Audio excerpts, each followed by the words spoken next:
settings. And then where? I went down to this point. Looks like it's on.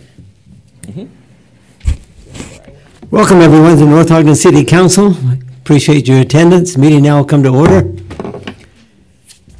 We'll begin with an invocation by Pastor Dave from the Baptist Church. We appreciate his attendance this evening.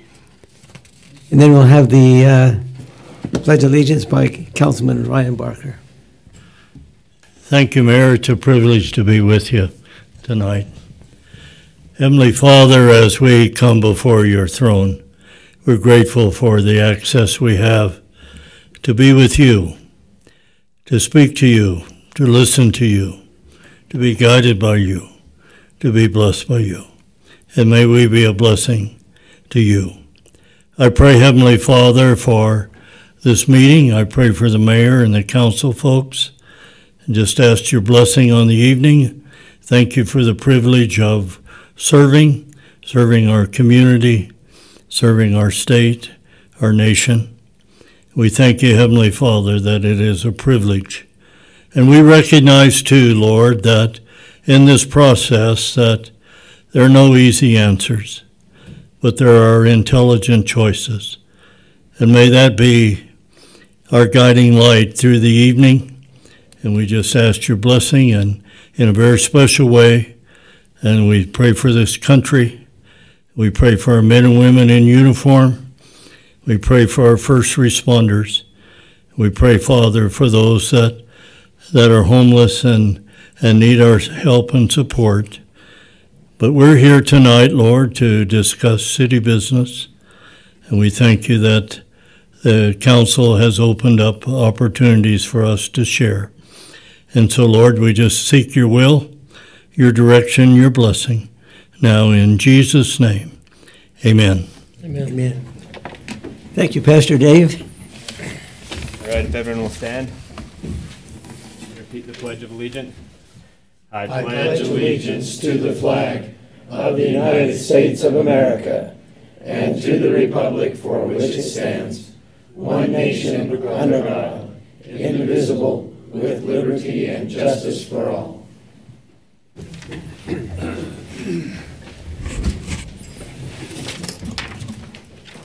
Remind everyone to mute your phone so that we don't have any disturbances during our meeting. Thank you for doing that. Our first item will be the consent agenda, discussion or action to consider the February 26th City Council meeting minutes. Mayor, I move that we approve the February 26th City Council meeting minutes. Been moved by Councilman Turner to approve the minutes. Second. Been seconded by Councilman Barker. Any other discussion? All in favor? Aye. Any opposed? That motion passes. Meeting now is open for public comments. We invite you to come to the podium and state your name and address if you'd like to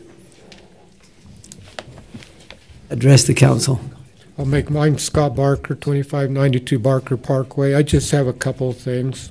I know it's not anything I know if you can do or maybe advise me what can be done. One thing over on the Barker Park by the amphitheater in Wadman Park, people are now having their dogs running loose. And sometimes it's not just one dog, sometimes it's 2 or 3 dogs.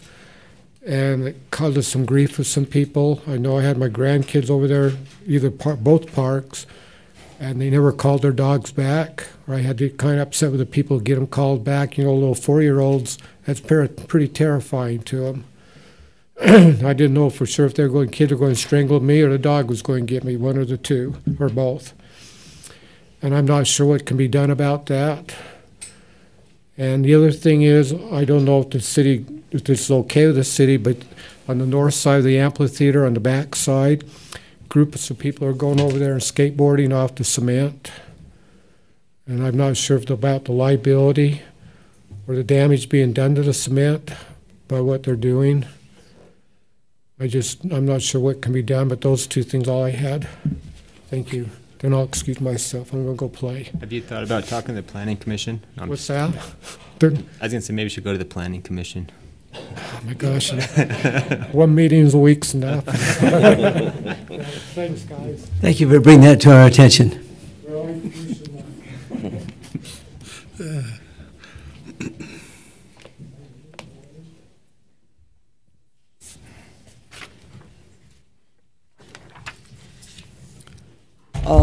AC Council, my name is Corbin Barker. I live 725 East, 2499 North, and I'm here to talk about climate change. So we should care because it is affecting the whole world right now, and well, like oceans are rising and ice caps are melting. So I think what we could do is like switch to like a biodegradable fuel. Maybe turn off the lights if we don't need them on. And I think if we switch to more solar houses, that could really help. And that's all I have. Thank you for your suggestions. Thank you. Glad the climate changed enough to give us some winter snow. Okay, my name is Reagan Morris. I live 3041 North, 550 East. So, we had the opportunity to do a world environmental issue project for geography, and I chose climate change like Corbin. So climate change is a change in global or regional climate patterns, like you know. And it's caused by increased amounts of carbon dioxide and other greenhouse gases released into the atmosphere from the burning of fossil fuels like oil, coal, and natural gas. It affects many things around the world, for example, the rising sea levels and the melting of the ice caps, but the things that most likely affect us in North Ogden are changes in precipitation patterns, more droughts and heat waves, and it also causes temperatures to rise. For example, we haven't gotten as much snow like in the past few years, like as we usually do, and it also affects plant life. So what can we do? I think we should push for people to use renewable energy sources instead of fossil fuels and encourage people to use energy more wisely. For example, encourage people to shut off lights when they're not in a room or to unplug their chargers when their computers and phones and tablets are fully charged, so we're not wasting energy. And we should also encourage people to carpool or ride bikes or walk or take public transportation. Should improve our public transportation system so that people want to use it, and we should make more bike lanes for bikers to feel safer riding bikes, as well as make more sidewalks so people walking can feel safe. Yeah. What is North Ogden doing about this? With that big a list, I don't know. Okay. Sound like we've got a lot of things to do. Okay. The end, I guess. Thank you.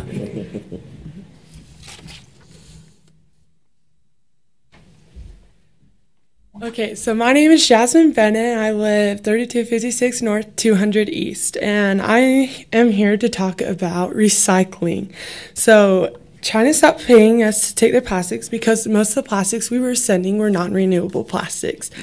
I know that teaching everyone to recycle properly isn't a very easy solution, and not all will follow the rules for that. A solution to our problems can be through a company called Renewlogy.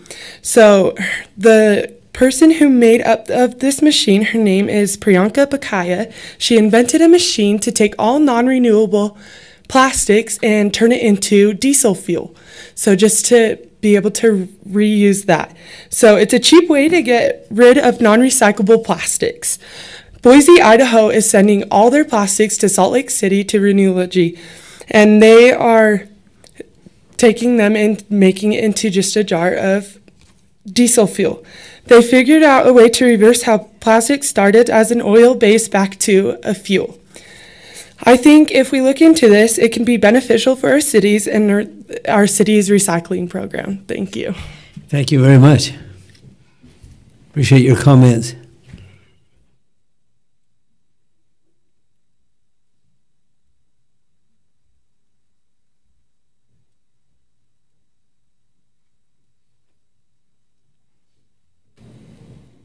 Hi, my name's Olivia Managust. I'm from North Ogden Junior High. My house location is 3577 North and 475 East. and my topic is overpopulation. Utah ranked number 1 since 2010 and number 3 in 2018 as highest population growth in the country. Salt Lake City has been experiencing some of the fastest population growth in the state. For example, China implemented its one-child policy in the past, not knowing its severe unforeseen consequences. Since male children were more preferred over female children, it led to female children being killed, abandoned, or placed in orphanages. My solution to fix this overpopulation in my paper was to implement something similar to China's one-child policy, but without its pitfalls of that law. As more people move into Utah, do you think that the population will soon affect North Ogden City? There is a lot of people moving into Utah Yeah. because that's where a lot of our population increase comes from, outside sources. I'm moved in with my family recently, and we saw the skyrocketing of houses and their prices, and we realized that there's not enough houses for people who are moving into Utah to come in, and yeah. I don't think this solution will really work because, you know, since we're America and we're very free, and we won't probably implement this because we're not like a dictatorship since we're a republic. But do you have any suggestions of any more solutions that we could try doing? We've heard of this thing about putting up a wall. I'm not sure that's a solution. Okay. We seem to attract a lot of people because of our economic situation here in the state of Utah, and people are looking for jobs and looking for places to live, and they like the type of environment that is here in Utah, and so it draws a lot of people in here. I'm not sure how you shut that down. Yeah. Any comments from the council? No idea how to do that. Yeah, it is a really hard problem to solve, indeed, because the only way we could really like stop it is to like slowly put it down, because we don't have any like real solutions that we could be implementing that everyone would be wanting to commit to. So, yeah. Okay. Thank you for participating this evening.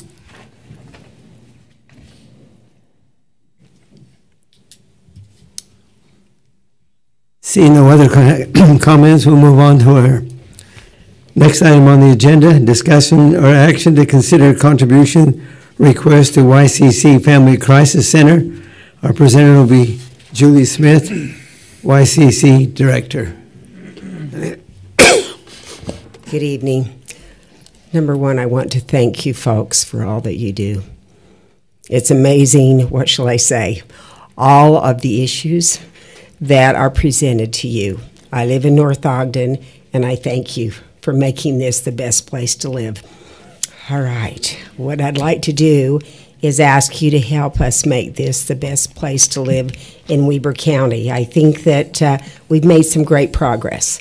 We really have, but there's still some ways to go.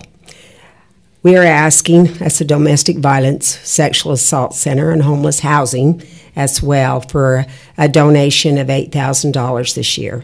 And you folks have been awesome. You are so supportive of all of your citizens, all the citizens of North Ogden. We have kept statistics upon a request to see how many citizens actually do require services that we provide.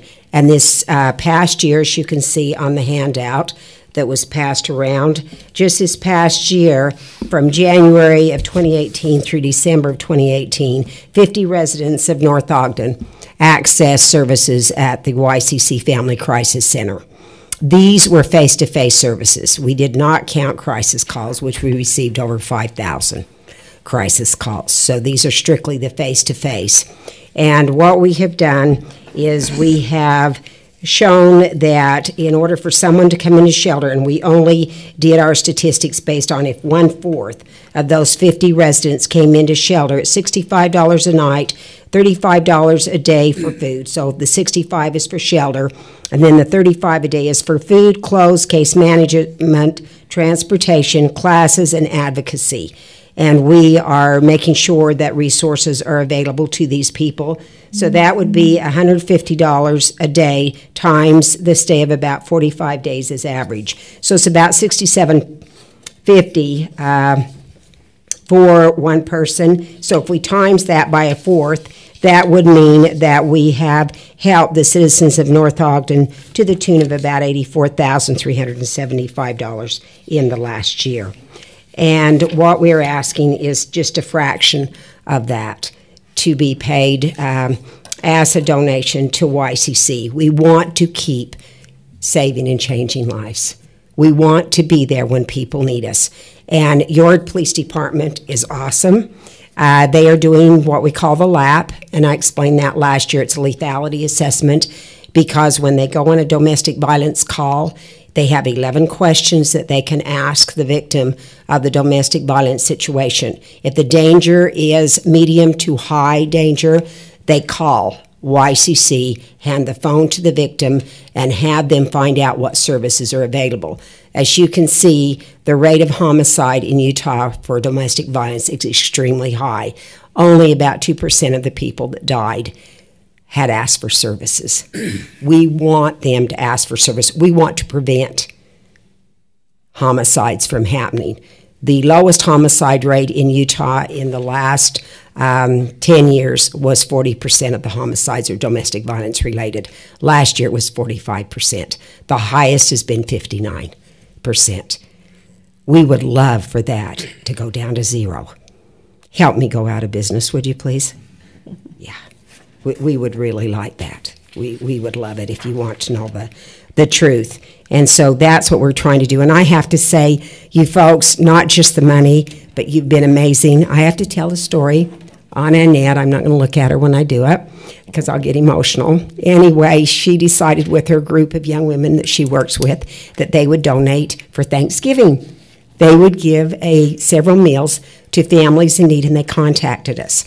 So Thanksgiving Eve, we decided that we would donate these meals, go to the homes. One was a lady that had just come out of shelter. She had an 8-week-old baby, a 3-year-old, and a 5-year-old. And she had moved into her own place. So we knocked on the door. We had the meal that Annette had supplied. And we had fortunately had some young missionaries that happened to see our shelter director trying to struggle with all the food and helped get the food up to the door. And this lady answered and starts to cry because she didn't have any food. We do outreach. We said, why didn't you tell us? And she goes, well, you had helped me in shelter, and I didn't know you had food you could just give us to take. And we're going, oh my gosh. So we gave them all the food that she had donated, which was ham and a turkey. Anyway, it was awesome. And it was like, hey, we know where there is more food. And she just said, please, if you can just help me get through the next month or so till I can find a job. And the young men that were with us said, we can help you with that. You know, we can make you, have you have connections in this neighborhood. Anyway, it was amazing. And she says, and I don't have any blankets. That night it was 23 degrees. So our shelter manager ran and got blankets. Thanks to the money that's been donated, we have blankets. Went and got those all that night to her. So we have to thank Annette for reaching out and helping us with that, because I'll tell you what, it saved, I really think, some people, her family, from a really, really miserable Thanksgiving. So these are the kinds of things that are our paydays. These are the kinds of things that we want to help people with, because we feel that everybody deserves to have a life free of violence and to be able to have hope for their future, and especially these little children. 4 of those that died last year were 2 and under in homicides. A childhood to be able to grow and laugh and play and be children. Can I answer any questions you might have?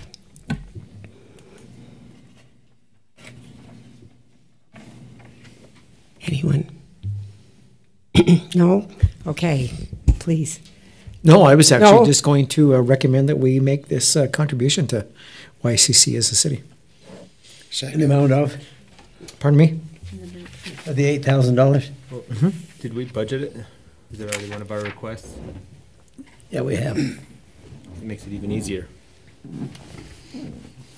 Hey, we have a motion to approve $8,000 to be donated to the YCC, and a second by Councilman Swanson.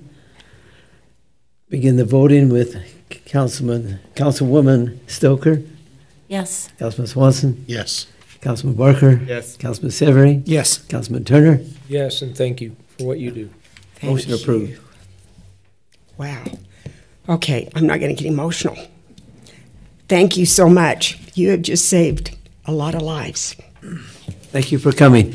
Mayor, Yes. can I just make a comment? I don't know if everybody knows, but Julie is actually leaving her position as the director of YCC. And there's going to be an interim director, but Julie has done an incredible job at YCC the last few years that she's been part of that organization. So thank you. The community owes you a debt, Julie. Thank you. Well, I appreciate it. You're wonderful to work with. Her license plate says Fun Mom. Thank you, Julie. Thank you. It says Fun Mom. Okay, thank you, council. Next item, discussion or action to consider agreement with Y2 Analytics for a scientific survey. Presentation will be by John Call, our city administrator attorney. So, council, last week, Y2, Kyrene, I believe was her name, I can't remember. That's right. Came and talked a little bit about the type of things they can provide, and those type of stuff. The contract before you today is essentially reflective of that. Wrong screen. The one thing that we've changed in this contract is the addition of these two paragraphs. Sorry, our computer's being a little weird.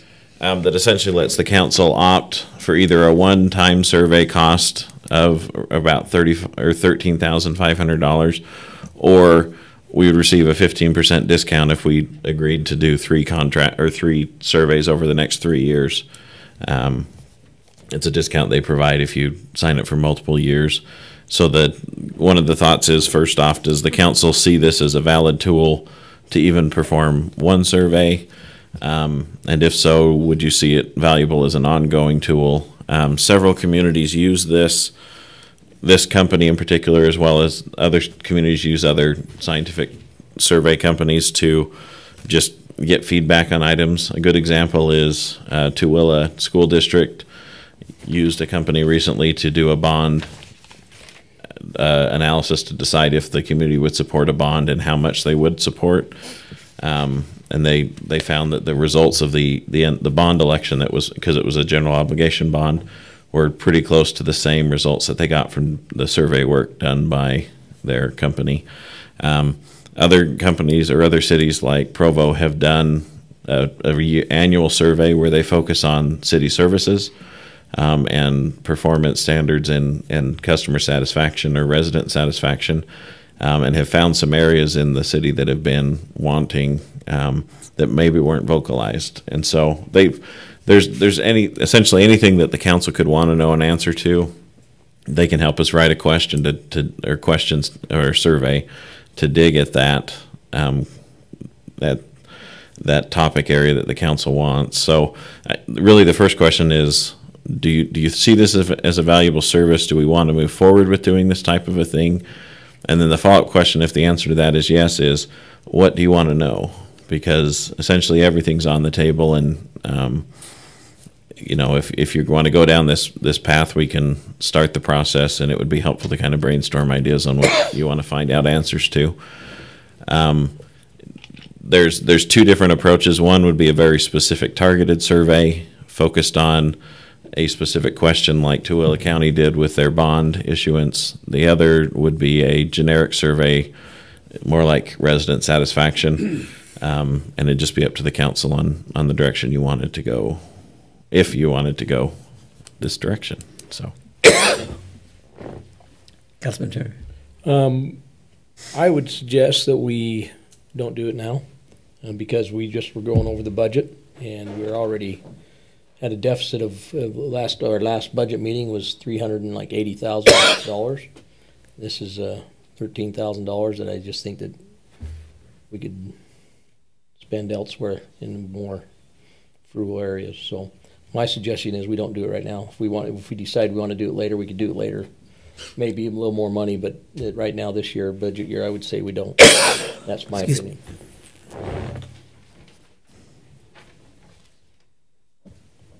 Don't all talk at once. So do we have to pay for it right now? Or can you just say, yes, we'd like to use them in the future, and you pay when you do a survey? so it is a pay when you do a survey, but under the agreement, the idea would be, as proposed, this would actually be a current year expense. So we'd need to find money in the current budget for the analysis, not next year's budget. And that's why the 1 to 3 year option is in here is, if we just want to do 1 year, we can. If we don't want to do any, we don't have to. We could still rely on this proposal for about 6 months worth of time. But after that, we'd probably need to go out for another request for proposals to get a new cost if we wanted to do a survey then. Mayor, I'm thinking the same way as Councilman Turner on this issue. Okay. Any other concerns or suggestions? If the money's not there, it's like it's not there. Can't spend something we don't have. So it maybe was a good idea, maybe in the future, but obviously not right now. I can say I'm in favor of it if the money's there. Yeah, I think it's a great idea. I do too.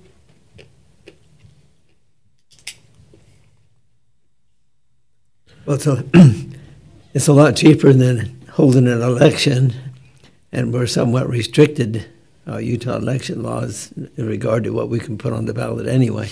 Right. So it is a good tool to use if we need to get information back from the community. Do they need to know tonight? No. Because if we keep going down the budget process, if we find out we have the money, can we talk about it? Because I think it'd be invaluable to get citizens' impact. If the council is interested in pursuing this, it would be this budget year, so we could look at what has been spent, essentially what can be spent through June 30th of this year, and see if there's the $13,000 in one of those budgets that would cover the cost. It wouldn't affect the budget you're planning for next year. It would only be essentially what would be spent before June 30th, and we could come back and say this is where we're proposing the money come from. If you think that's valuable, it still might be helpful to know what topics you're thinking, because that might help inform whether or not that exercise of finding the $13,000 is worth it. Mayor, I'd like to see if we can find the 13,000. I don't think we need to cut vital things, but if we, in this year's budget, if we have 13,000 that we can use with the conversations that we've had about possibly bonding to redo the public safety building, I think having citizen input in a scientific way will be very important and vital to the decisions that we make moving forward. So I would say we hold off on this and then see what staff can come back with, because it's this year's budget, not next year's budget, where we have that deficit we're trying to fix. Okay, right. So another one of my thoughts is we've never done a survey. I'm not opposed to surveys, but if you remember, they said the results they'd survey, it's only like a couple hundred people they get the response from. I don't know. I think it's a waste of money all around, personally. I just think it's 13 grand that we can use elsewhere. Survey is nice for some information, but 13 grand that even this year I think it could be used elsewhere. So I'd vote no if we went for it right now anyway. So now you know where I stand.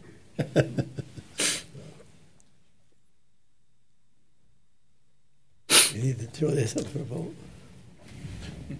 It's for discussion or action. It's discussion or action. So if the general feeling of the council is that we don't want to pursue this, then we don't need a vote that says that. We'd really only need a vote if we were actually approving this contract, or a vote to table it till a future meeting. I'm actually in favor of it. I think it's invaluable to get citizens' input back. And people are not always happy with Facebook surveys and other surveys, so this is at least. Well, I think the important part right. that you're getting at is that we have to have something that's scientific. Right, exactly. Something that's based in science, and it's not a Facebook poll is unscientific. It's not even close. It's a tool that's being used more and more so that we get an idea of, so that communities and states and all kinds of organizations can get an idea of what from a statistical sampling, what residents or whatever a group that they're targeting is feeling. Oftentimes in politics, we see it quite often that you can have a very vocal group who doesn't necessarily represent the majority of citizens. You can also have a very vocal group who does represent the majority. It's impossible for us to know without doing something scientific that can be valid from a statistical standpoint to give us some better ideas. That's how I feel about it, and I think it would be worthwhile for us to have in our tool bag moving forward. Has anybody talked to the Walker Institute up Weber State? They do these surveys all the time, political surveys and things. And they use the students up there. I don't know if anybody's ever talked to the Walker Institute up there to talk to them about it. I know they were doing one for another city. I can't remember what it was for, but and theirs is scientific, and I don't know what their price is or anything, but I think they did one for us in seems years like past. That's what I remember too. Yeah. So, and I don't know if anybody's even talked to them or reached out to them at all. They may be a lot less than 13,000. No, we put the RFP out and had 3 groups respond. I don't know if the Weber State looks at those. I don't know.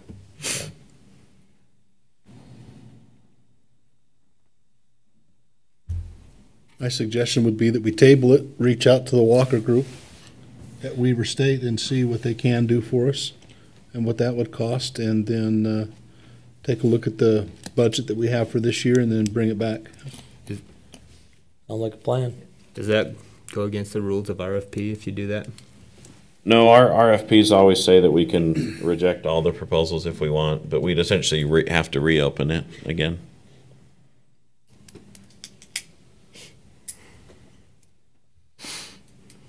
Is that a motion then, Phil? Yeah, I'll move that we do that we table it, and ask staff to contact the Walker Institute for Politics or whatever it is up there at Weber State and see what they can do, and also be looking at this year's budget and see if there's any wiggle room for something along these lines, and then bring it back to us.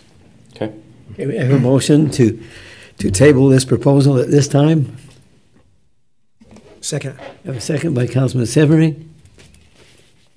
Any other discussion? We will begin the voting with Councilman Swanson. Yes. Councilman Barker. Yes. Councilman Severing. Yes. Councilman Turner. Yes. Councilwoman Stoker. Yes.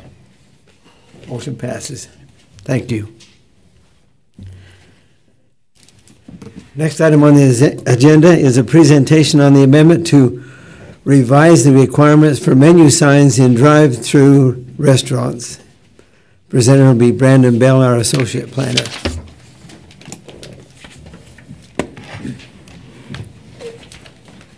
Good evening, Mayor and members of the council.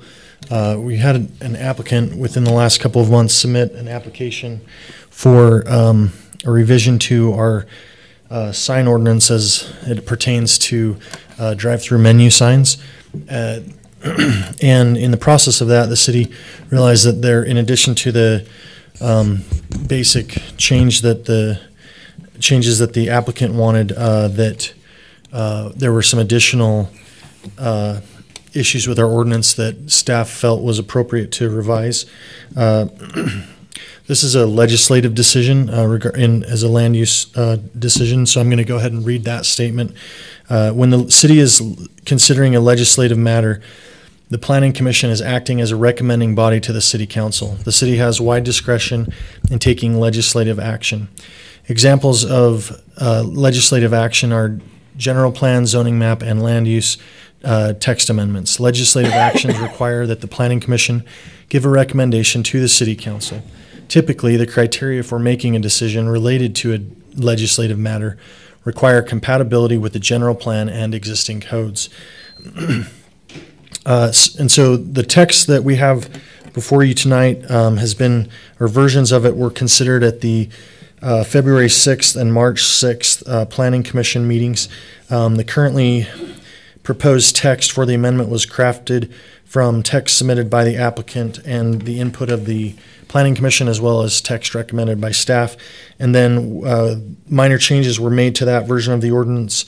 Minor changes were made to the version of the ordinance being presented to the City Council tonight from the version presented to the Planning Commission to address consistency in formatting and similar issues. The proposed ordinance updates our city code regarding drive-through menu signs. And one of the main purposes of the texts and revisions that staff was recommending was to update the ordinance generally to make it more consistent with the drive-through menu signs that are typically used in today's drive-through restaurants. Currently, our menu sign, I believe only allows one 6x6 menu sign, and as you know, some of us may occasionally go to drive-through restaurants. You know that many drive-through restaurants now have multiple lanes, and they have additional signs or features as well included in those menu signs. And so this ordinance is intended to balance adequately accommodating current types of drive-through menu signs with the effect of these signs on the public and neighboring property owners. The proposed ordinance increases the number of menu signs to 2, but also limits sign height and area, as well as prescribing a required distance from residential areas and public right-of-ways. The key component of the text that the applicant recommended be changed is currently the menu signs have to be 50 feet from a public right-of-way. That they had in their application requested that be changed to 30 feet from a public right-of-way. And then I'll go over some additional provisions in the ordinance, but first I wanted to give you the Planning Commission's recommendation. They recommended unanimously that the City Council approve the ordinance with some minor changes, and those changes have been made to this version of the ordinance that's being considered tonight, as well as a few other minor changes were made in formatting and related issues. So the main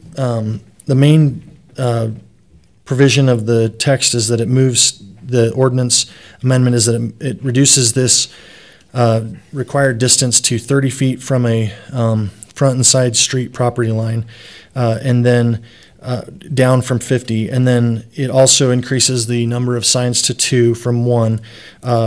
And then it also adds the capability for something called a pre-sell sign. At a number of drive-through restaurants, you'll find it's not so much a detailed description of the menu, but you'll find an additional smaller sign that is for selecting or highlighting a few products on the menu, just sort of advertising to a car in line, something like that. And then the revised ordinance provides a maximum height of 7.5 feet.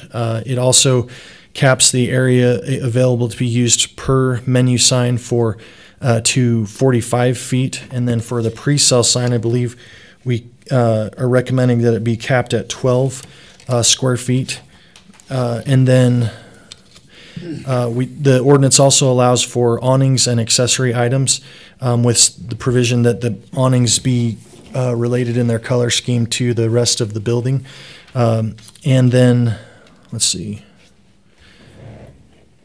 The proposed ordinance amendment maintains the requirement that, it either maintains or adds the requirement that that the sign be 50 feet from a residential zone. So that's a related requirement to the 30 feet from a public right-of-way, but when you're dealing with a residential zone, obviously there would be concerns with noise from the speakers and things like that. And so we're recommending that that number be 50 feet instead of just 30. Let's see. And then specifically along Washington Boulevard, where the ordinance would, if passed, would require that menu signs be oriented at least 30 degrees away from Washington Boulevard so that they're not oriented directly onto the traffic and presenting an eyesore to a public that's not the intended audience of the sign. And then an additional requirement is that digital menu signs are permitted. One of the trends that's occurring now is I guess it's become cost effective to provide essentially TV screens for these ordinances, for these menu signs. I've seen images from someone that's interested in putting some in at McDonald's, and they actually look really good. The images that I've seen don't let off a harsh glow. You can hardly even tell they're digital. They look, almost like a printed screen in the light that they emit. And then there's a final minor edit that's being made to the next provision. This doesn't really deal with the type of menu signs that we're accustomed to thinking of, but at Kurtz, you'll notice when you pull in there, there's the small menu signs there. We didn't really change that. We just changed the formatting on it, moved that up, and so that it was more clear how that applied. I think that covers most or pretty much all of the main points of the ordinance. Hopefully I didn't throw too much at you in too fast of a clip, but what questions might you have for me regarding this ordinance? Yes. When McDonald's redid their 2 lanes a number of years ago, was that a variance that was granted, or how did that happen?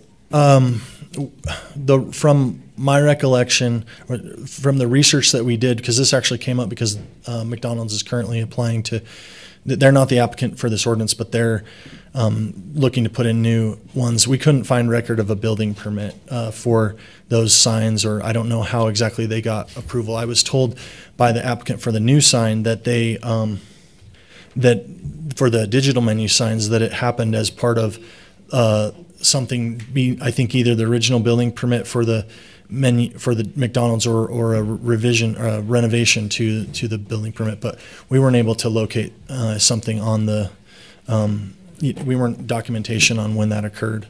We did search pretty thoroughly though, so I don't know where it's at. Brandon, who's the applicant? The applicant is Garden Development, and they are currently proposed. They have approval for Starbucks to be coming to North Ogden, and so their site plan it works a lot better with their site plan to have their menu sign a little bit closer than 50 feet to the nearest public right-of-way. So it helps with the stacking of the cars as they go around the building, and there is a representative from their group here as well if they have questions. So, Brandon, and maybe I missed it, but as I read through there, and maybe it's covered. Are all these on the restaurant's property? It's not on adjacent. I mean, because it talked about awnings and things. I mean, my concern was that is if it wasn't on their property, if it was on the neighbor's property or something like that, if it'd have to, or is it specified to just be on their property? It's not outright specified in the ordinance. Should it be? I don't know. I guess I'd defer to legal counsel. I thought that that it is strong enough that would be understood. Like for instance, we don't allow off-premise signs, but if it needs to be in the ordinance, then it needs to be the ordinance. I guess I'd defer to John on that question though. So what Brandon just said, we don't allow off-premise signs, so they'd have to be on their property. Okay. So I didn't miss it. It's somewhere else in the ordinance. That's correct. So. Are there other questions that the council might have for me? Okay, thank you. Any public comments regarding this particular item?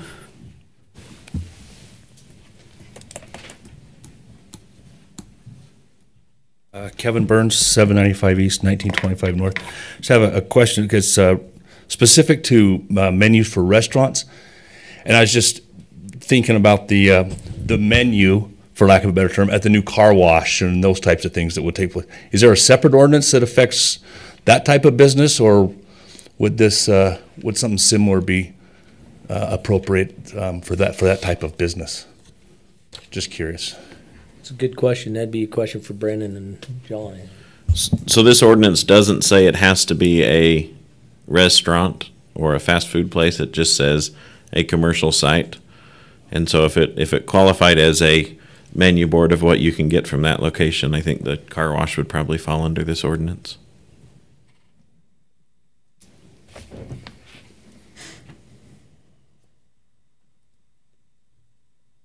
Seeing no other comments, council would entertain a motion regarding this particular item. Is there an ordinance number? 2019-05. Mayor, I'd move that we approve ordinance 2019-05 as presented by Brandon Bell. It's been moved by Councilman Swanson to approve ordinance 2019-05 as presented by Brandon Bell. Second. And second by Councilman Turner. Any other discussion? If not, we'll start with the voting with Councilman Barker. Yes. Councilman Severin. Yes. Councilman Turner. Yes. Councilwoman Stoker. Yes. Councilman Swenson. Yes. Swanson, sorry. Either way, yes. Okay. He's been called all kinds of things. Motion passes. Thank you. Not going to change. Next item is discussion or action to consider road width for the 400 East and 450 East. Presenter will be John Call, our administrator and attorney. So, council, Matt Hardvigson will be heavily involved, and Lauren and Dave are also here in the room, who are some city employees who have they might have some strong opinions. I don't know about this, but essentially this is a follow-up of the discussion we had a couple weeks ago, and an ongoing discussion that's been several years in the making about what exactly this roadway is going to look like as it gets expanded. Eventually this mouse will work for me today. Last week it was the keyboard, and this week it's the mouse. It's acting up. Maybe it's just computers hate me. So, I'm trying to pull up the pictures, but it's just not. We essentially have two options that were in the council packet. One is a 92-foot option that keeps the west curb where it's at, and the other is a 102-foot option that essentially keeps the west curb but provides some sidewalk behind the west curb as well as expands a little further to the east. And it might be helpful for Matt to kind of identify some of the benefits and the pros and cons of both. I'm going to pull this cross section up because I think this will help show the difference between the two road cross sections. Assuming the mouse will work, but you can see it. Would it be helpful to have the light turned down? Was that one in our packet? A cross section? It was in that last discussion. Yeah. So this one has just been combined. They were, yeah. Yeah.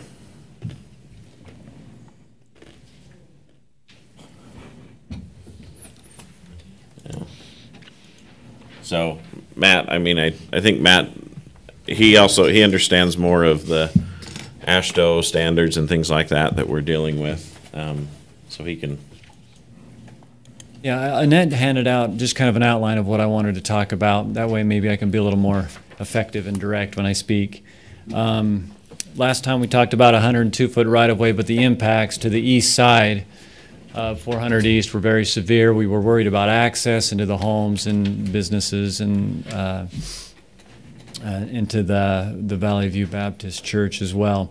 It made it very difficult for some of those driveways to connect to the new roadway because they're uphill, and as we widen the road, it creates a vertical cut in those front yards, and those driveways were getting rather steep.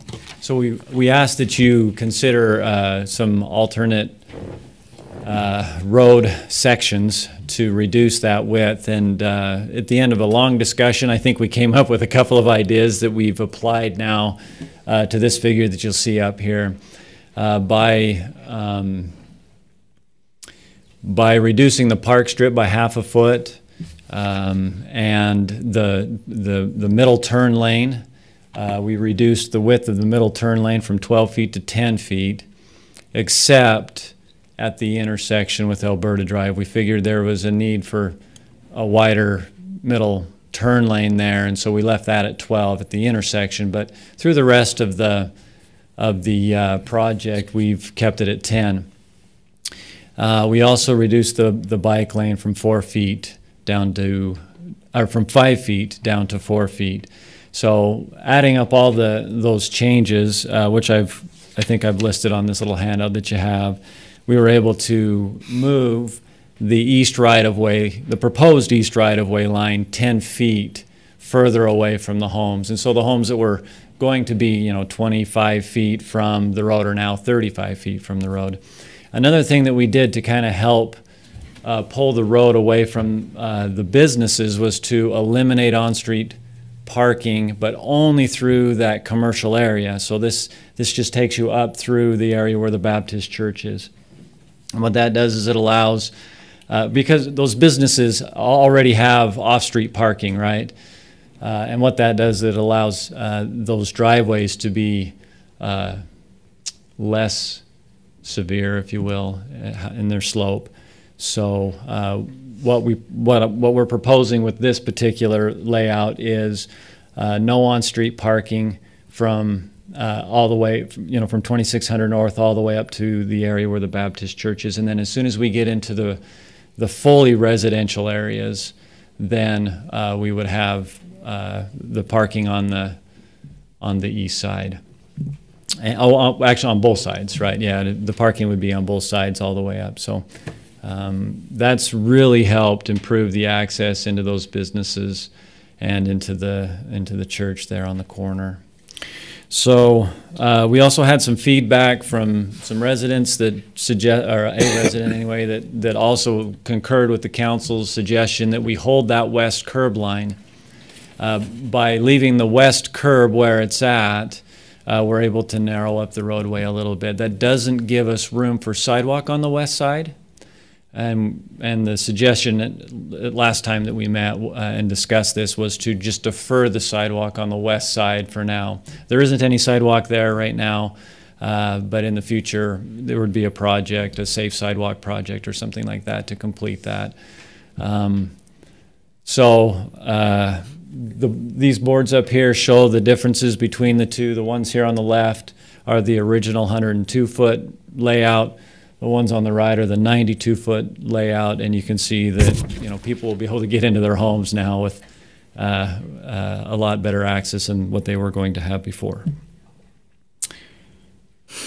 So at the bottom, I think it says the recommendation advantages there at the bottom of your handout.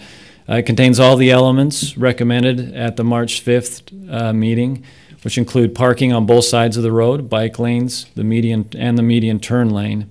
This lowers the impact to homes on the east side of 400 East. It allows access to the Valley View Baptist Church from 400 East. Before, we were thinking we would have to come in from the side road. There still is a park strip, which I think is important for mailboxes and snow storage, right? And kind of separates pedestrians from the traffic areas too. And then obviously, by narrowing things up a little bit, it's a lower construction cost. And obviously, we're not impacting as much private property. So the property acquisition costs will also be lower with this proposal.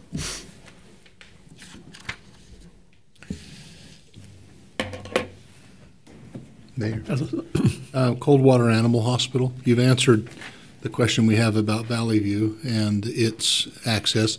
Coldwater that access would not change, right? It would still be right off of 400. Right. Okay.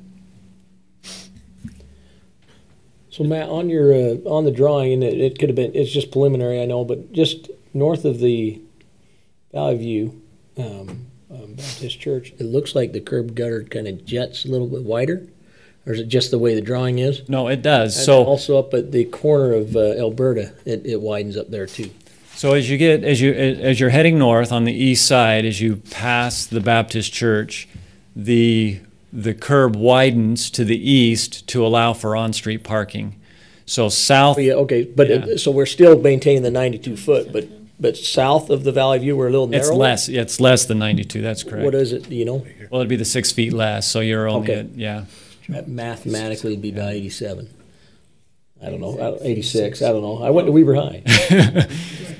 And then the other part of your question was, as you approach Alberta, 2850. I'm allowing a dedicated right-hand turn lane there, so that if you want to turn right, if you're heading north on 400 East and you want to turn right, you don't have to stop in the bike lane or in a traffic lane to make that turn. You can move over into a dedicated right-hand turn lane so you're not backing traffic up to make, even though you don't necessarily stop on a right-hand turn.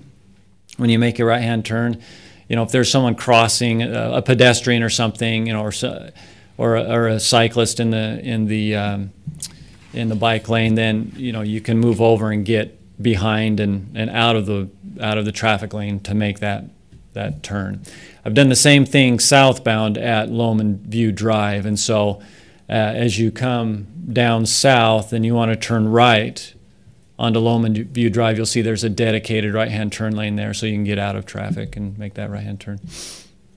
And that can be done within the existing right-of-way. So we wouldn't be widening into those business. The curb would still be inside the right-of-way, but it would be moving to allow for that turn lane. But it would still be in the existing right. Makes sense. Mm-hmm. There will be some need to purchase property just on the corners to make those radiuses nice and smooth and fit. We are talking about on the west side of the road, just buying property for the corners to put the curb radiuses in on the corners. Okay, and then how far north are we planning on going on this? At this phase, only because I know Alberta, there's some work that's got to work there at Alberta. How far north of Alberta are we thinking on this phase? So that ends up being one of the discussions options. Having a safe transition at that intersection is going to be paramount, especially with the idea that a light will go there, and so I think it does have some to do with funding. If we went with the 102-foot right-of-way, we would essentially be designing a project that will spend 100% of the funds we have available at the end of next June. And the reason I say the end of next June is that's kind of the year we've programmed for this project to start in. But it would essentially cost close to $8 million, which is about the maximum we have in our funds, which is the roughly $4 million from the state, WFRC, WACOG, as well as the, it's actually more than four. It's roughly the $5.5 to $6 million from those funds, and then another $2 million from the city. And so the idea is if we do a narrower right-of-way, then we can actually go a little further up the hill. The trouble is at a certain point, we probably can't go all the way to 3100. And there is still one house on that road before we hit 3100 we haven't bought that person was not willing to sell. It's a individual who's lived in the home for 50 years and is in her 90s and has not wanted to move. And so if we wanted to go to 3100, we'd really be stretching the dollars even on the 92-foot right-of-way, and we'd be essentially having to condemn her house. And I it's a council decision. But so far, we've been lucky on this project to have willing sellers for every every home we've purchased that was an outright purchase. But I don't know. We haven't talked to any of the landowners in this area for this next phase of purchasing, so we're not sure how everyone feels now. But the 92-foot option, we're hoping, essentially eliminates all but one of those home purchases. That would be the Crozet home on the corner at 2850 and Washington, and yeah. Oh, so Matt, isn't there a traffic code so far from intersection you have to have? I mean, we'd have to be so far north of the intersection or something. In my head, it's like 300 feet, I thought, but am I wrong or? No, but in order to make the transitions from, the 2 lanes each direction down to because we just have 1 lane each direction right now, and we'll have to narrow it down. It will take we'll have to taper things off, and you can't do that abruptly. So yeah, it will need to go beyond that intersection. I think the critical thing is that we can do something at this intersection and get it set up in its permanent configuration, right? And then how far north we go from there, just I guess depends on the budget and property, what we're able to acquire as far as property goes. So, and just from what I've looked at the drawings, I'm happy with the 92-foot. I think that fulfills what we kind of asked about in our last meeting. So, I'm happy with the 92-foot. I like the way they've drawn it, and appreciate the explanation of how we've accommodated parking and stuff. So thanks for your work there. And I do like the intersection a lot better at Alberta and 2850. That's a challenge because you got hills and everything. So yeah, and just as we haven't sat down and done a design yet. This is all conceptual. As far as elevation and grades go, that will be a challenge.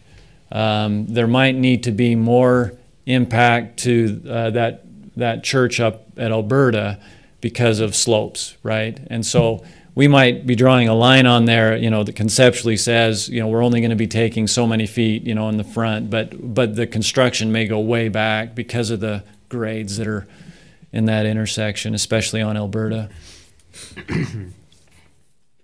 Are we signalizing that intersection at 2850 in Alberta with this phase?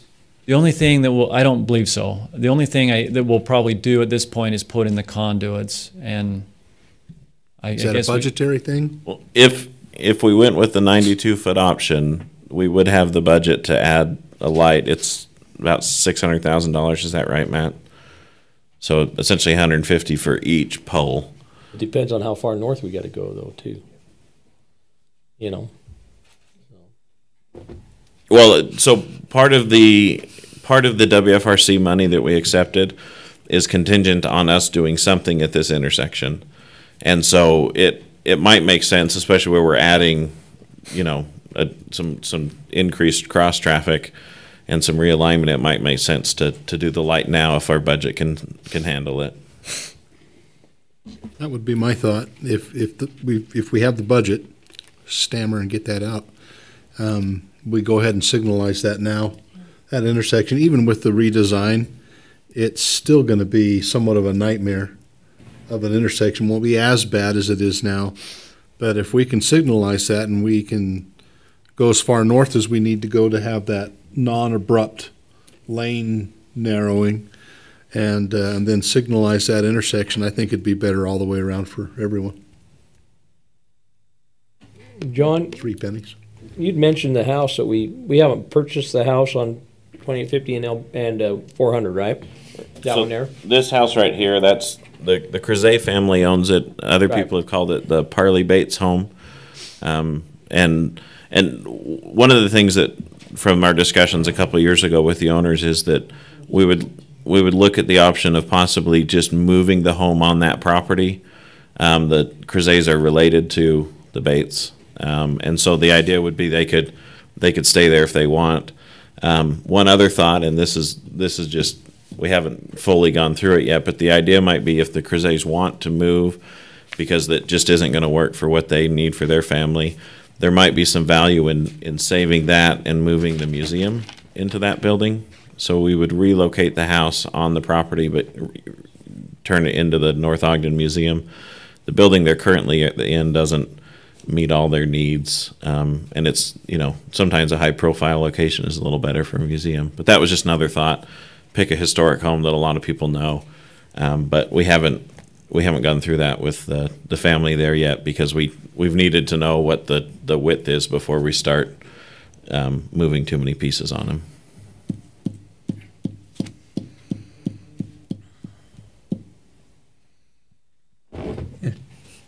What does this do to the driveways by shortening it?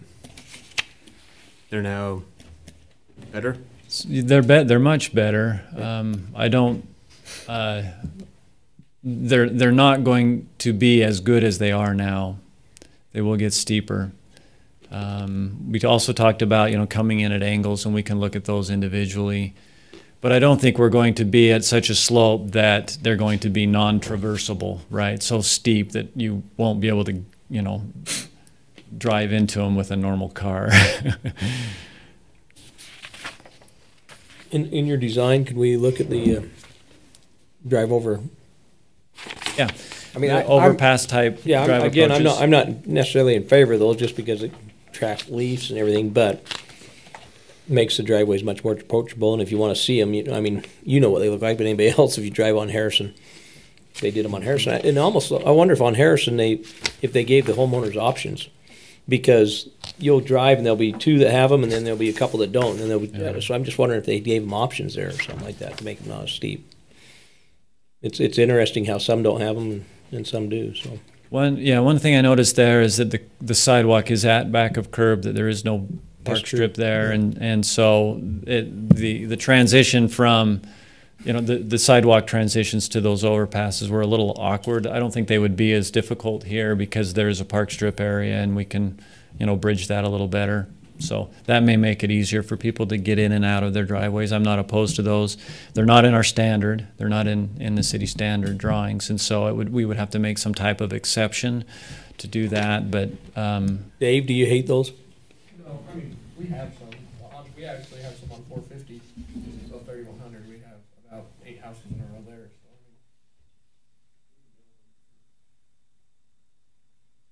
They're a little harder to pave, because as they warp up, and the driveways kind of cause the asphalt to warp as you come to those approaches. But and they do have other problems with plugging or whatever. But I don't think they would be. I wouldn't preclude using them. If you want them, I think it's something we should pursue. And one other thing, Council, this has been raised by one of the residents. There will be some increased storm drainage capacity on this road. I know the west side experiences some curb hopping occasionally, and so there will be some new boxes put in to carry stormwater underground and away from the curb. I thought all those utilities were being redone along there because of this. Right, but that was one of the questions that was asked by someone was, are we extending storm drain so it's just making it public? And so anyone else who might have that question knows the answer as well. Matt, if the storm drain can handle all the new construction up there, is it going to have to be increased in size? So we haven't looked at that yet, done any calculations to figure out what additional storm drain detention we'll need. Our hope was that the existing pipes would carry it down to the proposed basin on the that's replacing the 2550 North Basin. We were making that basin a little bigger, the new basin that was replacing the other one. And, our hope was just that there was the pipe sizes down there were large enough, and then we would just extend the pipe up the hill farther to get, to collect it and get it underground sooner. Now, some of that storm drain, like up here, I think by Alberta, is actually captured and goes down Alberta. Is that right? Yeah, it goes down Alberta. So we can capture some of the storm drain and send it that direction, before it even comes down here. I mean, that's what it's already doing, but we can add some more capacity to that system if we need to. It would be nice if depending on what happens, to actually find some place to put storm drain detention within the project, but that would require additional property acquisition, and so I don't know if we can. Do they let you put contact vaults type underneath the roads? Yeah, I mean, that's I've got them in parking lots, but not in roads, so. I haven't used them in roads anywhere. I haven't seen them anywhere in a road. Under parking lots, yes, but we have other utilities that need to occupy that space anyway, so I wouldn't recommend it.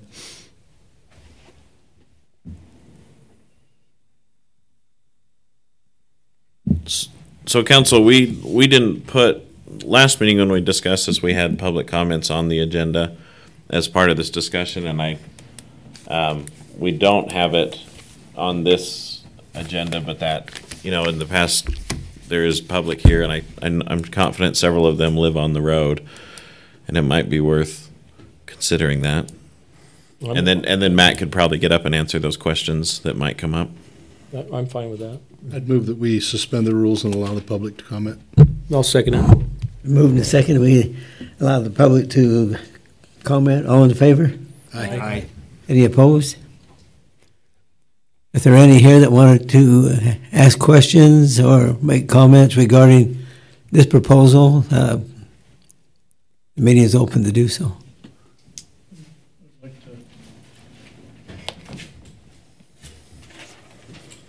I'd just like to ask a question with the reduction now of your street width.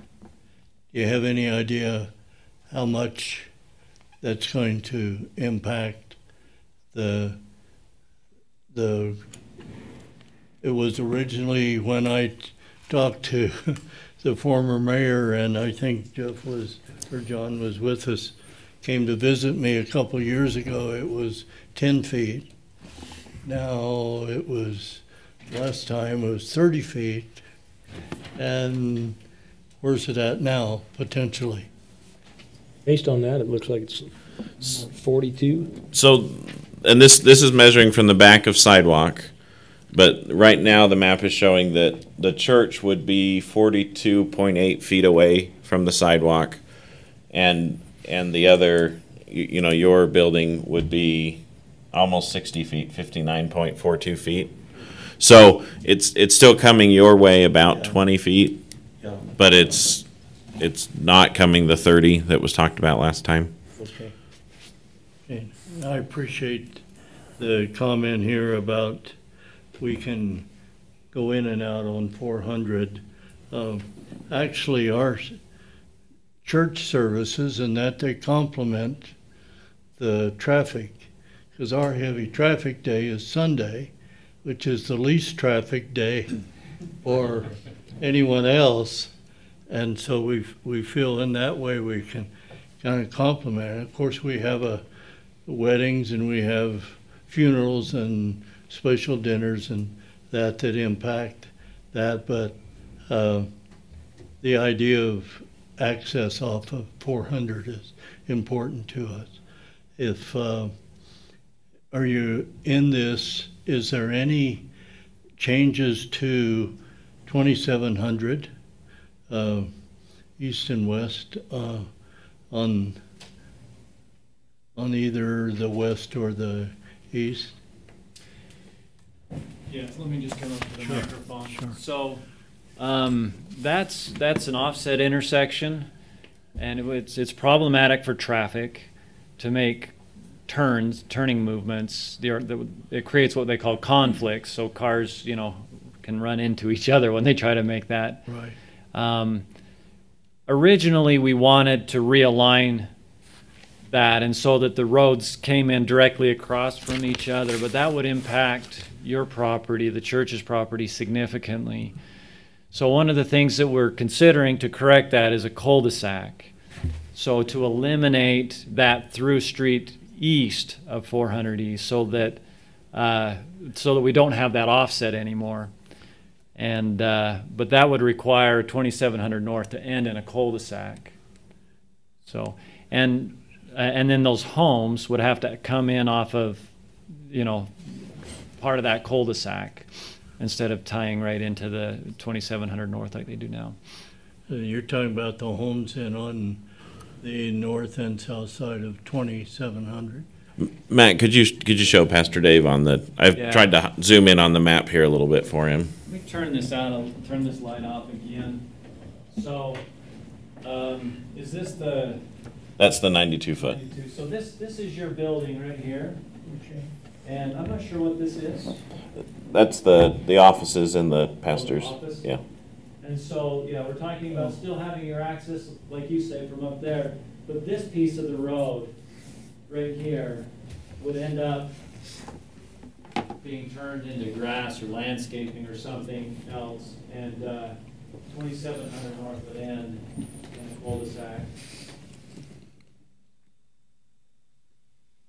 So these homes here are,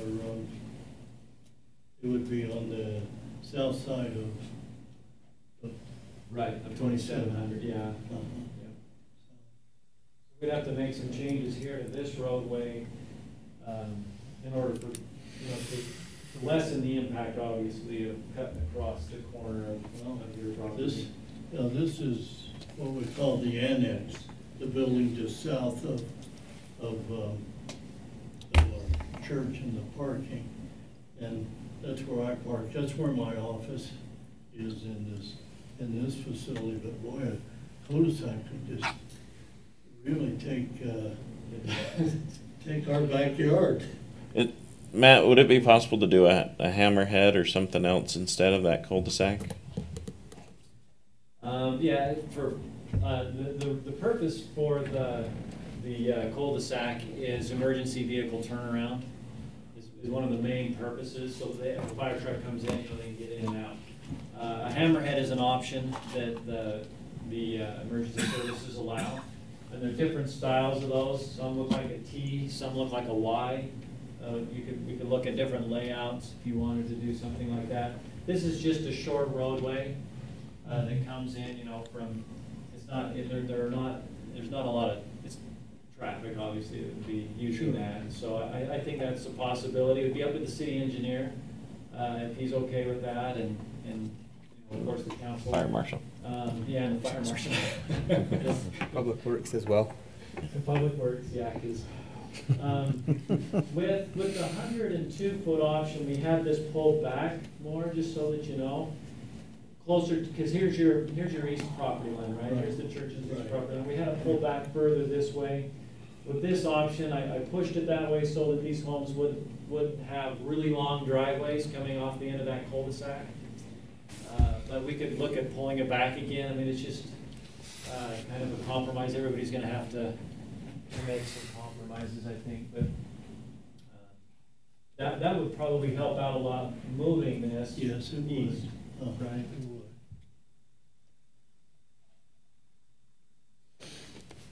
Well, just on the record, it's a concern for that much. And that's our yard, that's our grass, and kids play on it. And Less to mow. Less to mow. Basically, it is. Give them the road. Your impacts were very severe, and that's been a concern from the beginning. So I can tell you have a lot of people on your side. I get a lot of push to make this better for you, and so I'm trying. Yeah, I appreciate it. Well, maybe we should have a one-on-one. Yes, we should. Yeah, we should sit down, city engineer, talk about options and discuss that. I agree. Thank you.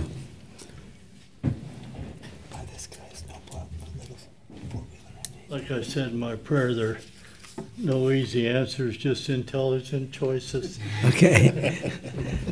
That was nice to put that in your prayer. Thank you. Any other input from anybody in the group regarding this particular subject? Seeing none, then we'll move on with the motion. Action on the item. I'd move that we accept the conceptual designs at the 92 foot. Ooh, there we go. I'll second that. Okay, it's been moved by Councilman Swanson to accept the 92-foot right-of-way, and it's been seconded by Councilman Turner. We'll begin the voting with Councilman Severing. Yes. Councilman Turner. Yes. Councilwoman Stoker. Yes. Councilman Swanson. Yes. Councilman Barker. Yes. Motion passes. Thank you.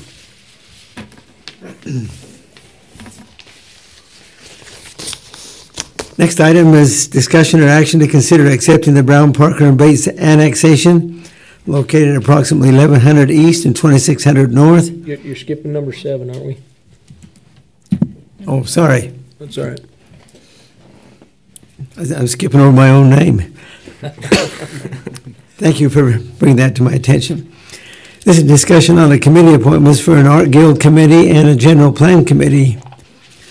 And council, I'll let John fill in too, but there's 2 committees that we need to organize and to fulfill some of the tasks of the council that's outlined in recent months. Some tasks are assigned to us by state statute. The first is the General Plan Committee to help us review the required moderate income housing plan on the biannual basis required under state code. There may also be other tasks that the council would like to assign to this group. Then the other committee is the Arts Guild, which would take on the role as the local arts organization and handle city events and programming in the future.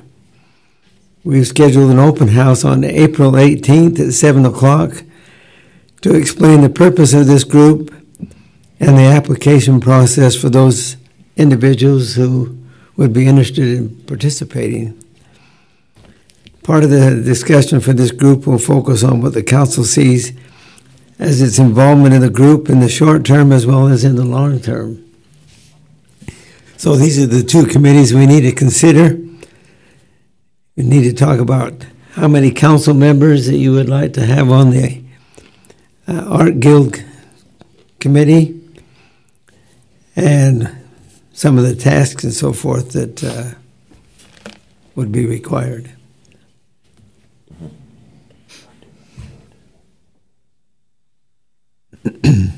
Well, we can't have more than 2 council members on any committee. So that's correct. Well, in the initial, the assumption is this committee will be created by a resolution or ordinance of the city, which means it would be minutes would be recorded and there'd be that sort of stuff. It'd be an open public meeting, so you could have all members of the council on it. The hard thing about doing that with the Arts Guild is it will likely be a large group of people because there'll be technical specialties for theater, song, band, everything on the group, and so there might be some benefit to having a smaller council assignment to it, but it's up to the council on what you'd like to see. Well, Mayor, I know on the Parks Committee, we only have 1 council member. What other committee? Economic Development Committee, do we still have that one? How many have we got on that? You have 2 on that? Mm. So this one sounds like it's almost big enough to where you almost need 2, I think. But I don't know. Maybe initially 1 and then go 2 or something, I don't know. It might be helpful to start with 2 and then scale it back if you think that there's a need. That several of these organizations end up becoming independent entirely, but I'm not sure ours would ever go that way. And having a couple council members would be helpful because you would. We're doing an open house, I think, as the mayor mentioned, on the 18th of April to kind of talk about this committee and some of the process for filling the committee with residents or other interested individuals. And it might be helpful to have the 2 council members or however many council members are on it there to help select the additional members. I'm good with 2. I think if we have more than that, we run the risk of dominating the committee, and I don't think that's the intent. Whether we would intend to do that or not, I think it might have that. So are our thoughts on the art committee, is it just the arts, or is it would they end up being in charge of like Cherry Days too? The idea would be that they would be in charge of any entertainment event, and then there would be staff members who support it. There'd be someone from the Parks Department who would attend all the meetings and help provide city staff support for things like that. So like we have the Chalk Art Festival, the Cherry Days, things like that, that committee. Because we have a couple council people and they attend the Chalk Art meeting. It's not a committee, it's a meeting, you know. I know we have Cheryl, I think you're on the Cherry Days, or is that? Mm-hmm.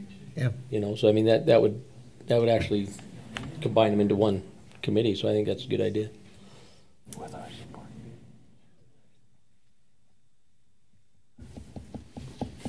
Any other discussions? We'll have that open house on the 18th and present that to the public so that we can get some applicants that would want to serve on that committee. And at that open house, we have an individual coming from the state Arts and Museums department. I know it's not called the department; there's something else, but and they'll be there to help show some of the benefits of having this type of an organization, as well as some of the successes they've seen in other similar organizations that serve a community of our size.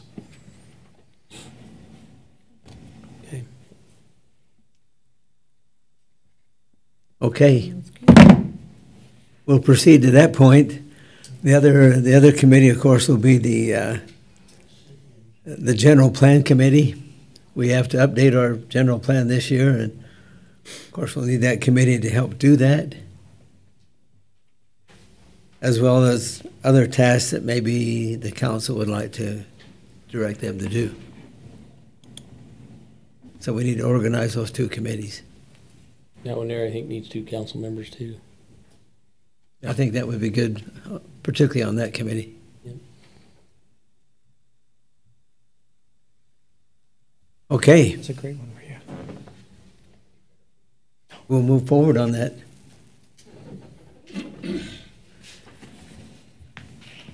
Okay, discussion or action to consider accepting the Brown, Parker, and Bates annexation located at approximately 1100 East and 2600 North. The presenter will be Annette Spenlove, our city recorder, HR director. Mayor and council, we received a petition for annexation, as the mayor suggested, or stated, 1100 East, 2600 North. It's 23.877 acres. The applicants are Marilyn Brown, Annette Parker, Darlene Bates. By city code, they are by state code, they are part of our annexation declaration policy. So tonight you're just accepting their petition to move forward with the annexation process. And a typical annexation takes 3 to 4 months, and this is the start of it. Questions or discussion? Can you blow that up a little bit?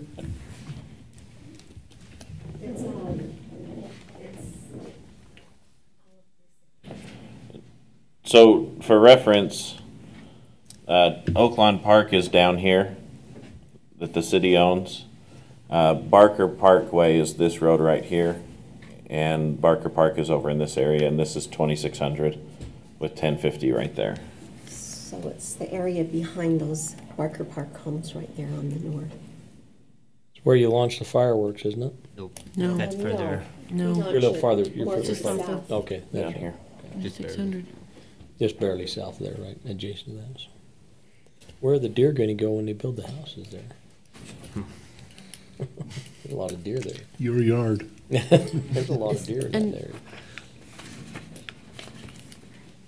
So is there a number or anything with this? There isn't, we just need an action. So Mayor, I move that we accept the annexation for property 1100 East, 2600 North. Okay, it's been moved by Councilman Turner Second. and seconded by Councilwoman Stoker. Begin the voting with Councilman Turner, Yes. Councilwoman Stoker, Yes. Councilman Swanson, Yes. Councilman Barker? Yes. Councilman Severine? Yes. Motion passes. Thank you.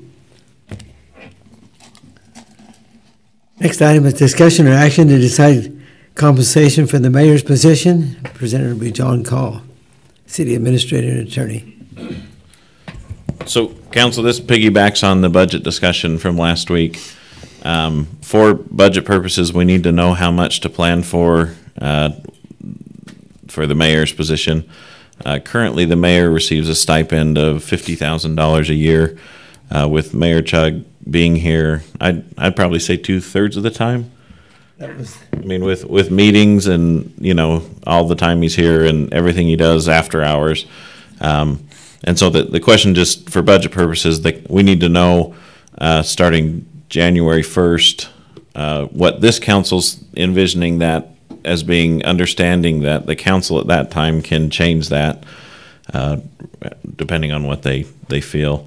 It'd be helpful, and if there is a change, they could amend the budget at that time as well, as the council's always allowed to do. We've reached out to a few communities to look at typical salaries for mayors or stipends. Most of them, it's a stipend, it's not a salary, with a few exceptions.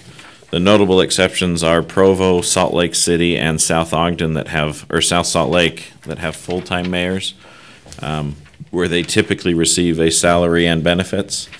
Many of you know Mayor Taylor did not get benefits, and Mayor Chug doesn't get benefits. It's just a straight stipend.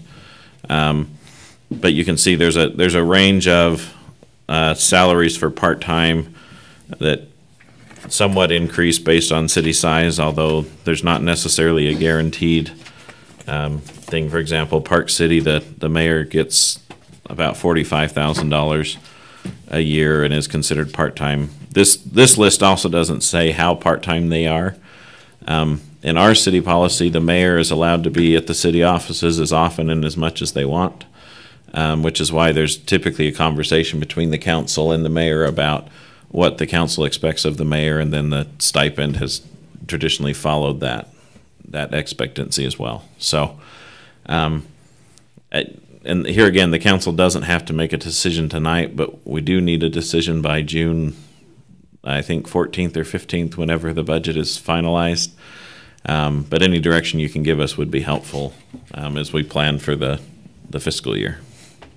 It'd also be helpful for those who plan on running for mayor as to whether they're going to be part-time or whether they're going to be 2/3 or whether they're going to be full-time or whatever. So, John? Yeah. Do you remember before Mayor Taylor what the mayor was getting at that time? So it looked to be about $12,000 a year as a stipend. It was about $1,000 a month, but I think that included I think it was like $10,500 in stipend and $1,500 in gas and mileage for their vehicle, because usually the mayor's taking their own vehicle around, and that's the way it's kind of been, or it was handled in the past. And I think every mayor up through, I don't know when it was increased, but I know Mayor Harris, even Mayor Taylor started out that way, and there's a few others before them. So my suggestion, council, would be to go more comparative to the cities about our size. South Ogden, yep, they get $14,370. So my thinking would be I'd be willing to discuss the $1,000 a month. But we also need to discuss part-time versus full-time and what we feel needing to happen. Part of the reason that Mayor Taylor was able to do it, because he did take on the role of city administrator, and he had the degree and all the other accolades, and he did. It saved a lot of money for the city that way. So that's what I would suggest. I would suggest we look at going part-time, then decreasing it down to something more similar to like South Ogden. South Ogden. Like that. That's the one I have circled. Yeah. I agree. So, John, are you looking for us to give a recommendation for the salary then tonight? We don't need You don't need a firm thing, but it would be essentially decided, or it'd be put into the final budget for next year.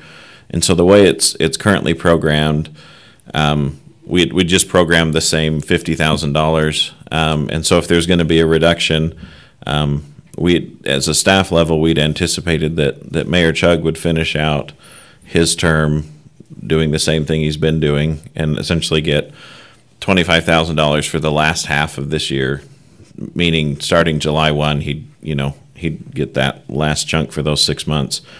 And then January 1, it would either change or not change based on this discussion with the council. So you can do a motion, but it is going to come back for final approval in the budget as well.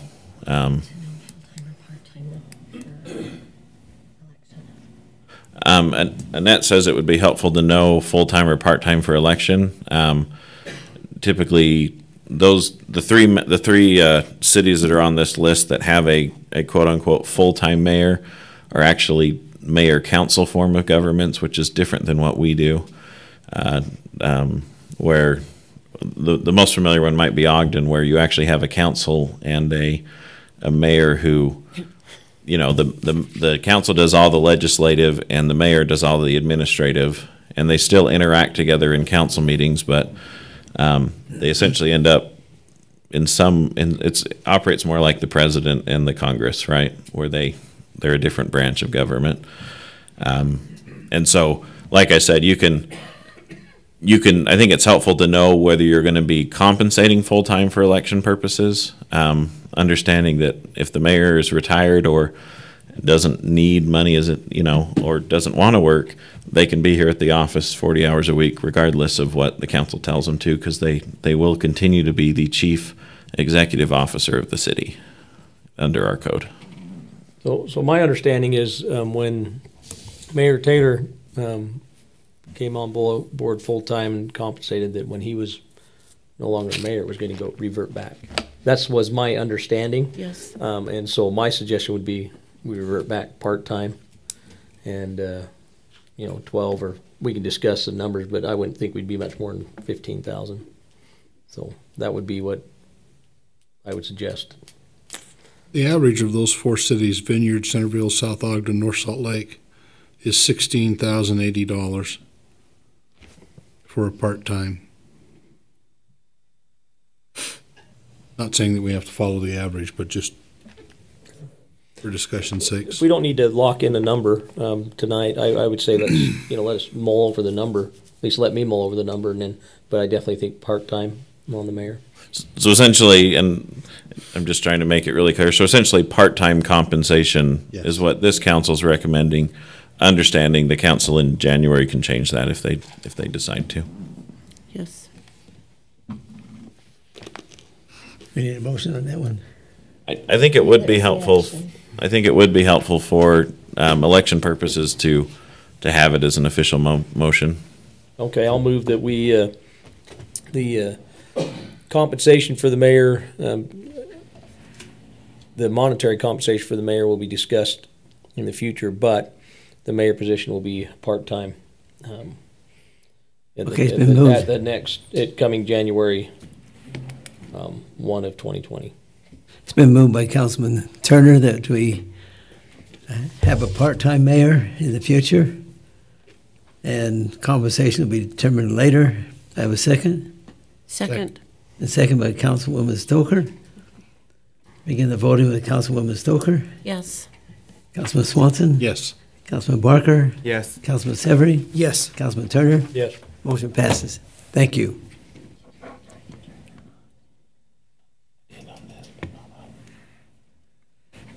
Okay, that concludes our agenda. We'll open the meeting up for public comment.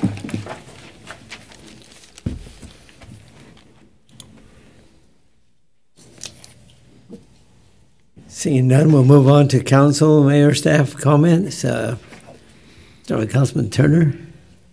It was mentioned a little bit earlier that we had our first Chalk Art Festival meeting this last week, and Cheryl and I happened to attend those meetings.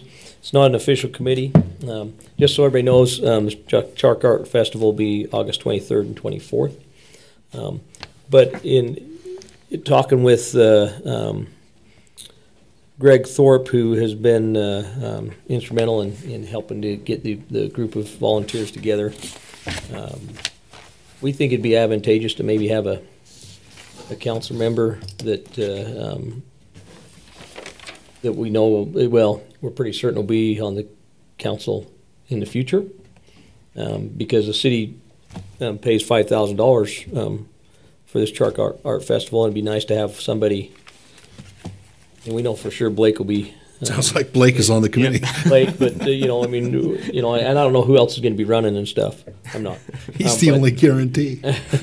But it would be nice to have somebody just so they understand the committee a little bit, and so that they understand. And my goal would be to have the city help. I mean, I think it's a great benefit for the city. I think the $5,000 is well spent. So I'd like to have that continue to be in the budget, and so that's why I'd like to have a council member be able to be involved, who understands and moving forward. Now, obviously, with Michelle and I being on the going to the meetings, if we get 3 there, we create a quorum, and so one of us would have to leave. I'm not afraid to step away, and I'll still do what I'm asked to do with them. But because we've done it for Cheryl, is this the 3rd or 4th year? This is the third year, right? So. And anybody who's attended that, I think it's a wonderful event. So, anyway, so that's one of my suggestions, and that you can explain to us. Maybe if we have somebody else, one of us would have to step out, right? So, anyway, so that's the way I understand it. So, if somebody else on the council would like to be involved in that, please let me or Cheryl know, and then we'll let them know when the next meeting is. And because I don't remember it off the top of my head, Cheryl, do you remember when it is, the next meeting? Or yeah, I'll discuss a few things on that. Okay. But anyway, so we can let you know, and then they can come to it. So, and council, just so you know, as you're all aware, several of you participate in boards or committees that aren't city-sponsored organizations, and the Chalk Art Group is a good example of one that they're not required to have a member of the council on it or anything. They have typically asked for someone to be on it. Some other ones, like the sewer board that the mayor's a part of, it's actually required that we have a representative in that meeting. It's part of the special district rules and regulations. Mosquito board, same way. Yeah, and another good example is the fire district doesn't require a city council member or someone from the city on that, though we do currently have one who was elected there. So it's kind of, it's a hodgepodge, but that's part of the reason it's not a city committee. And I think you could recommend to them who you'd want to be on that committee, but they could tell you no if they don't want it, because it's not our committee like some of the others that we formally create. So, just information-wise. Well, and I guess Blake or whomever doesn't need to be on the come to the meetings necessarily, but I want them to be involved so they understand so they see how good that $5,000 is being spent and what it benefits. That last year, the city sponsored $5,000 towards that. It was able to raise. What did they say, Cheryl? Was it $30,000 or $60,000 towards cancer patients or something? I can't remember, but it was astronomical to what I understood. So I thought it's a great benefit that benefits many people. So that's all I got to say right now. Okay, Councilman Severin.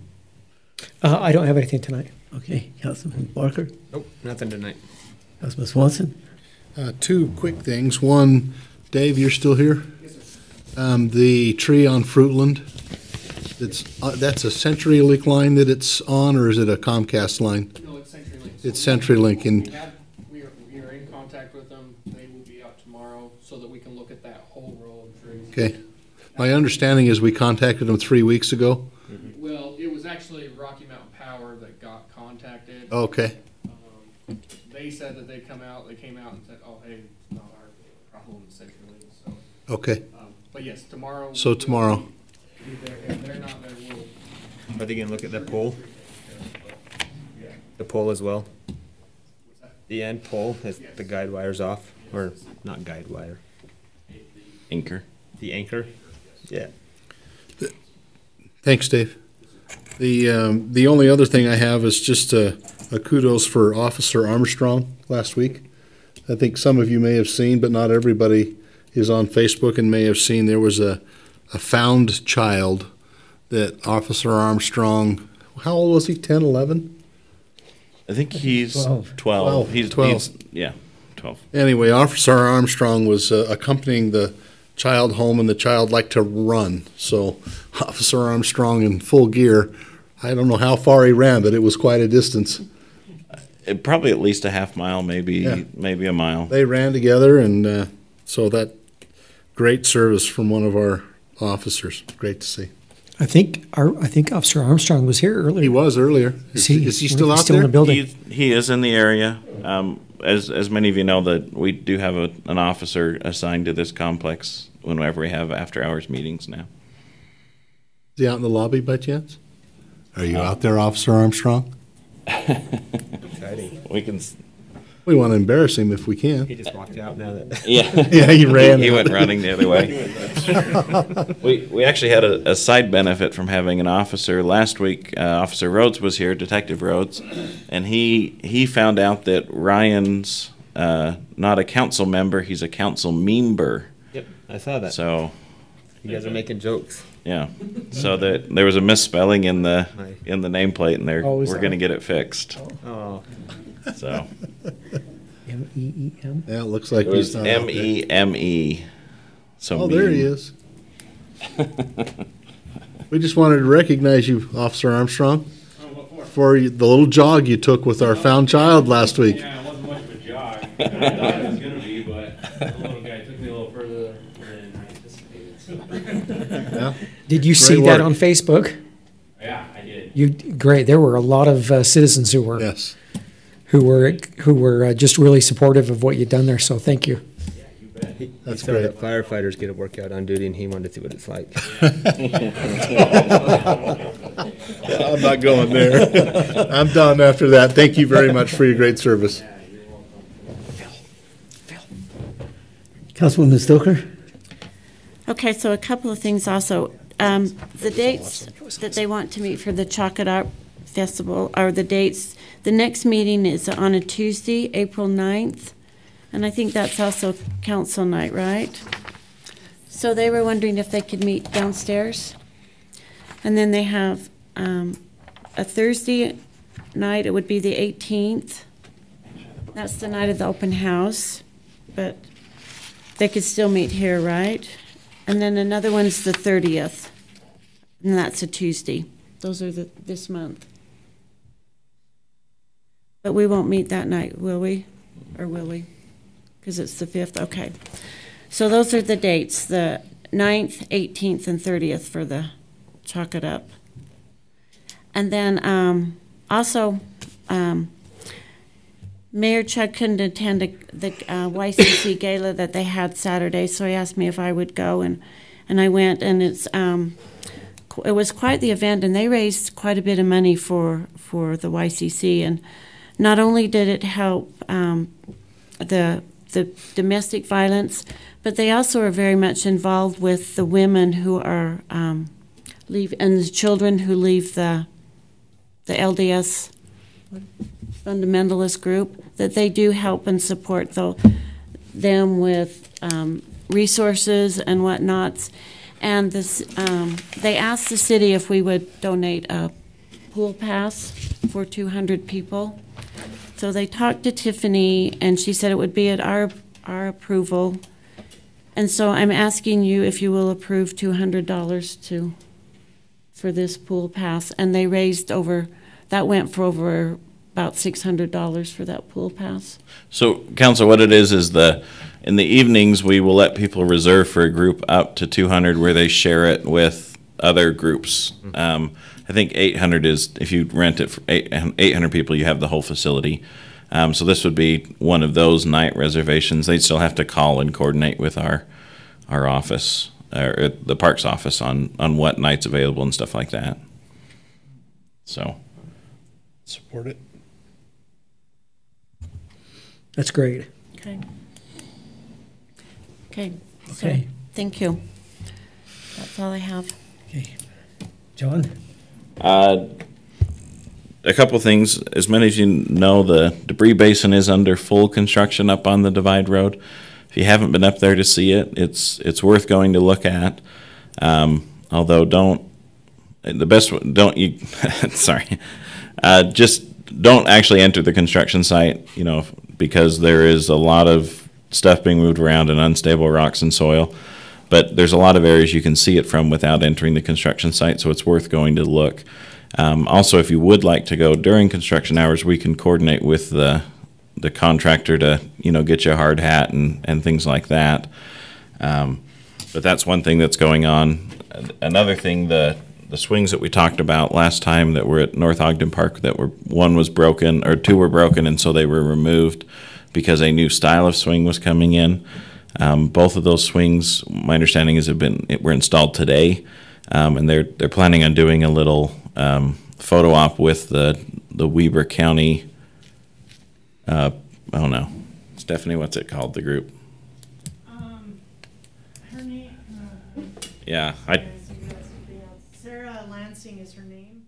And her group, they do a Weber County Parks group. They're not associated with Weber County, but they focus on parks in Weber County, and there'll be an event. I'm actually meeting with her tomorrow night, so I can let you know what we're looking at more fundraising and stuff. And she actually does swings that playground equipment for kids with disability, right? Mm-hmm. Yeah, and that's so one of the swings that's installed is it's a larger swing that a larger child or even small adult could fit in, that would allow them to swing without a risk of falling out. So, anyways, that's happening as well, and we'll let you know when that I don't want to call it grand opening, but kind of recognition happens. Grand swing. And that's it, Mayor. Okay, and it. The Planning Commission is going on a field trip on Thursday to Ogden City to look at streetscape.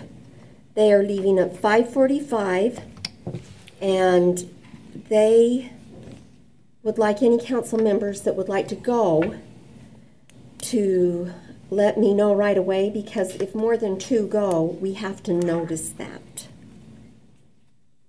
So, if you're interested in going Thursday at 5:45, please let me know before 5:45 tomorrow. Please let me know before 4 tomorrow. Cool.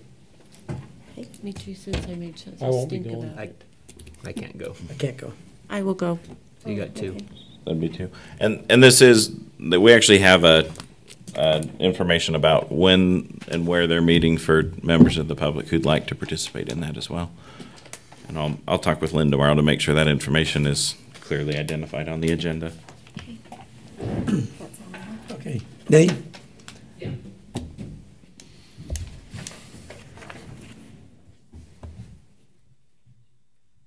Real quick, Council. So last fall we started our street projects just like every year, and we got kind of halted by a few other projects that were happening at the same time. One of them was 2550, doing that radius there. We were going to do the road from Washington Boulevard down to the pool. So we planned on doing that project, as well as 2600 from 1050 all the way up to Mountain Road. We planned on doing that, and then the new subdivision came in with that storm drain project that kind of stopped that too as well. So we have it planned for this spring. We still have the money in the budget to do those 2 projects. But with that, started talking to John and the mayor, and the biggest part of doing these huge road projects like this is that the mobilization fee and getting them back out here and doing those kind of things. And so I was wondering if it was something that, I'm already starting to put the projects together for next year's fall projects, for the street stuff. If I can put all that out together as one big project again, then at that point, and incorporate these 2 other projects inside of what we were going to do in the fall anyways. We'll push it up a little, sooner than doing it in the fall. I've talked to some contractors that's something that we could probably pull off, end of May, 1st of June kind of projects, where other cities are waiting till the new fiscal year to start some of their street projects, that we might be able to get some good pricing. And by doing all these projects at one time, we're getting them out here. We're paying just one fee to get them out here. So we'll get a lot more road work done. And so that was just something I was wondering if you guys are okay if I kind of put that all together, and it won't hurt our Class C road funds, because the way that they work is they're on a calendar year. So, it doesn't affect them by moving those Class C funds up a little bit before we're not affecting anything that way. So would we have to still have a amendment to the budget for this year because we're going to be spending it in this year, or not? I think we would bring back an amendment to the budget. And this ties back to the 400/450 East discussion. There's plenty of money available for road maintenance projects in the funds, so we can we won't be dipping into anything other than road maintenance fund balance, which is what it's for. So we just have to have a budget amendment. And, okay, I'm all for it. I think that's a good idea. Okay. Good thinking. Just for information, what's a typical mobilization fee? It just depending on chipping and those kind of things, but I mean, it can be up over $20,000 just in mobilization. So I was going to say at least 15. Yeah. Time to get their trucks here and stuff. Yep. So I mean, yeah, when we do the chipping, they have to have front end loaders down at the old Public Works building where they're loading, and then they have to have them, to put them into the trucks, and so it can get pretty costly. So to be able to do all that at one time and in one swoop, it'll be beneficial to our city. So again, just for clarity, it's not going to affect the next budget. Nope. It'll include that budget's projects, and we'll just get it actually done a little sooner in the summer. And because I think we're kind of getting ahead of some of the other cities, I think we might get some better pricing as well too. You're the man, Dave. Thanks. Okay. Thank you, Dave.